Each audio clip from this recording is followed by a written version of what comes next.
നമസ്കാരം. സോഡിയാക് മീഡിയയിലേക്ക് എല്ലാ പ്രേക്ഷകർക്കും സ്വാഗതം. ഒരു പുതിയ വർഷം തുടങ്ങുകയാണ്. അപ്പോൾ ഈ വർഷത്തെ ജനുവരി മാസത്തെ മകൻ നക്ഷത്രക്കാരുടെ നക്ഷത്രഫലം എന്താണെന്ന് പരിശോധിച്ച് നോക്കാം. മകൻ നക്ഷത്രം എന്ന് പറയുമ്പോൾ ചിങ്ങക്കൂറാണ്. ചിങ്ങക്കൂറുകാർക്ക് സർവാഭിഷ്ട സ്ഥാനത്തെ സർവേശ്വര കാരകനായിരിക്കുന്ന വ്യാഴം സഞ്ചരിക്കുന്ന സമയമാണ്. അപ്പം നല്ല ദൈവാധീനമുള്ള സമയമാണ്.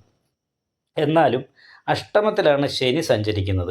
അപ്പോൾ നിവർത്തി സ്ഥാനാധിപതി അഷ്ടമത്തിൽ നിൽക്കുന്നു എന്ന് പറയുന്നൊരവസ്ഥയുള്ളത് കാരണം ഇടയ്ക്കിടയ്ക്ക് ശാരീരികമായിട്ട് എന്തെങ്കിലുമൊക്കെ അസ്വസ്ഥതകളും മാനസികമായിട്ട് ടെൻഷനും വർദ്ധിക്കാനുള്ളൊരു സാധ്യതയുണ്ട്.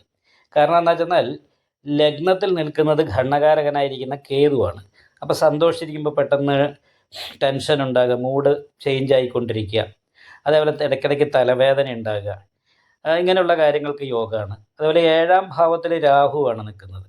അപ്പോൾ നടുവേദന പോലെയുള്ള രോഗങ്ങൾ ഇടയ്ക്ക് വരാനുള്ള സാധ്യതയുണ്ട്. 7ാം ഭാവാധിപതി അഷ്ടമത്തിലാണ്. അപ്പോൾ ദാമ്പത്യ സംബന്ധമായിട്ട് ചെറിയ പ്രശ്നങ്ങൾ, ഭാര്യയ്ക്ക് ചില്ലറ രോഗാവസ്ഥയോ പരസ്പരം മാനസികമായ ഐക്യക്കുറവ് പോലെയുള്ള പ്രശ്നങ്ങളോ ഉണ്ടാകാനുള്ള സാധ്യതയുണ്ട്. എന്നാലും ദൈവാധീനം ഉണ്ട് എന്ന് പറയുന്നൊരു ഗുണമാണുള്ളത്. അപ്പോൾ ആ ദൈവാധീനം ഉള്ളത് കാരണം വലിയ ദോഷങ്ങളും പ്രശ്നങ്ങളും പ്രതിസന്ധികളും ഉണ്ടാകാതെ ഇരിക്കാനുള്ള സാധ്യതയുണ്ട്. പക്ഷേ ലഗ്നാൽ സ്ഥാനാധിപതിയായിരിക്കുന്ന ബുധൻ ധനകാരകനായിരിക്കുന്ന വ്യാഴത്തെ ദൃഷ്ടി ചെയ്തുകൊണ്ട് 5ാം ഭാവത്തിൽ ഇഷ്ടസ്ഥാനത്താണ് നിൽക്കുന്നതെങ്കിലും ബാധകാധിപതിയായിരിക്കുന്ന ചൊവ്വ കൂടി 5ാം ഭാവത്തിലുണ്ട്. അപ്പോൾ എപ്പോഴും ഒരു ടെൻഷൻ്റെ രീതി ഉണ്ടാകും.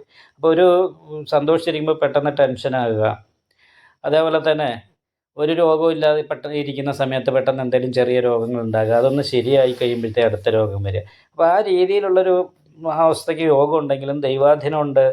ഭാഗ്യാധിപതി 5ാം ഭാവത്തിൽ നിൽക്കുന്നത് കാരണം പൂർവ്വപുണ്യങ്ങൾ അനുഭവിക്കാനുള്ളൊരു യോഗമുണ്ട്. അപ്പോൾ ഇങ്ങനെയുള്ള കുറച്ച് ഗുണങ്ങളൊക്കെ ഉണ്ട്. പ്രധാനമായിട്ടും ലഗ്നാധിപതി അഷ്ടമത്തിലാണ്. അപ്പോൾ അവനവന് ശാരീരികമായിട്ടുള്ള പ്രശ്നങ്ങളുണ്ടാകുകയും കർമ്മസംബന്ധമായിട്ട് എന്ത് തൊഴിലെടുത്തിട്ടുണ്ടെങ്കിലും മനസ്സിന് ഒരു സാറ്റിസ്ഫാക്ഷനോട് കൂടിയിട്ട് അത് ചെയ്ത് തീർക്കാൻ പറ്റാതിരിക്കാനുള്ളൊരു സാധ്യതയാണ് കർമാധിപതി അഷ്ടമത്തിൽ നിൽക്കുന്നത്. അപ്പോൾ ലഗ്നാധിപതിയും കർമാധിപതിയും നഷ്ടസ്ഥാനത്ത് പോയി നിൽക്കുന്നു എന്ന് പറയുന്നൊരവസ്ഥയാണുള്ളത്.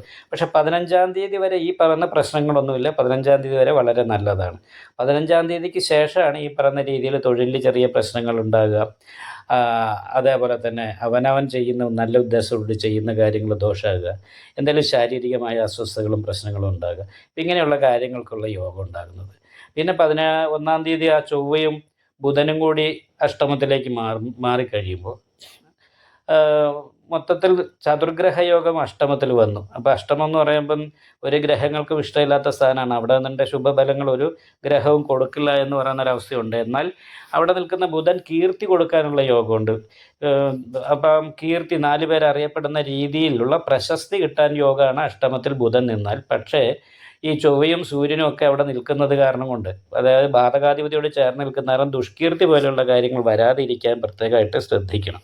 അപ്പോൾ അതിനൊക്കെ നല്ല പരിഹാരങ്ങൾ ചെയ്യുക എന്നുള്ളതാണ്. നല്ല പ്രാർത്ഥന ഉണ്ടാകണം, നല്ല പരിഹാരങ്ങൾ ഉണ്ടാകണം. വിഷ്ണു ക്ഷേത്രത്തിലും അതേപോലെ അയ്യപ്പ ക്ഷേത്രത്തിൽ നീരാഞ്ജനം, നാഗപൂജ ചെയ്യണം. ശിവക്ഷേത്രത്തിൽ അഘോര പുഷ്പാഞ്ജലി, നെയ്വിളക്കം കഴിപ്പിക്കണം, ഗണപതി ഹോമം കഴിപ്പിക്കണം. അതിനോടൊപ്പം തന്നെ നന്നായിട്ടുള്ള പ്രാർത്ഥനയും ഉണ്ടാകണം ഈ മാസത്തിൽ. നിങ്ങളുടെ അഭിപ്രായങ്ങൾ കമൻറ്റ് ചെയ്യാം. ജ്യോതിഷവുമായി ബന്ധപ്പെട്ട കൂടുതൽ കാര്യങ്ങൾ അറിയാൻ ഈ ചാനൽ സബ്സ്ക്രൈബ് ചെയ്യുക. ഞങ്ങളുടെ ഓൺലൈൻ കൺസൾട്ടൻസി നമ്പർ താഴെ ഡിസ്ക്രിപ്ഷൻ ബോക്സിൽ കൊടുത്തിട്ടുണ്ട്. ആവശ്യമുള്ളവർക്ക് കോൺടാക്റ്റ് ചെയ്യാവുന്നതാണ്.